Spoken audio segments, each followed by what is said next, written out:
নমস্কার, আমি ঝুমার শাস্ত্রী চলে এসেছি একটি নতুন ভিডিও নিয়ে। ভিডিওগুলি ভালো লাগলে অবশ্যই সাবস্ক্রাইব, লাইক, শেয়ার, কমেন্ট করবেন। ভিডিও শুরু করার আগে গণপতি বাপ্পা এবং দেবাদিদেব মহাদেবকে প্রণাম জানিয়ে, গুরুদেব প্রণাম জানিয়ে শুরু করছি। কোনো সময় হতেই পারে পরিস্থিতি এমন হলো আমরা সেদিনকে পুজো দিতে পারলাম না। আপনারা সেটা বাইরে ট্রাভেল করতেই গেলেন একদিনের জন্য বা যে কোনো কারণে হোক, পুজো দিতে পারলেন না।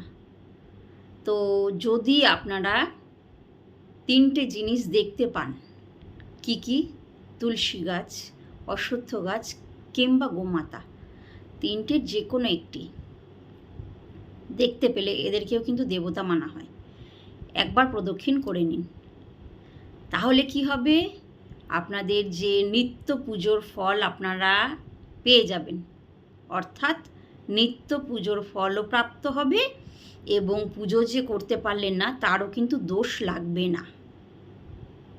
এর মধ্যে কিন্তু সূর্যকেও ধরা হয়, তবে সূর্য দেবতাকে প্রদক্ষিণ করার তো একটু সমস্যা আছে, তার জন্য বললাম এই তিনটের যে কোনো একটা তাদের প্রদক্ষিণ করে নিন, যে কোনো একজনকে, তাতেই পুজোর ফল মানে নিত্য পুজোর ফল প্রাপ্ত হবে।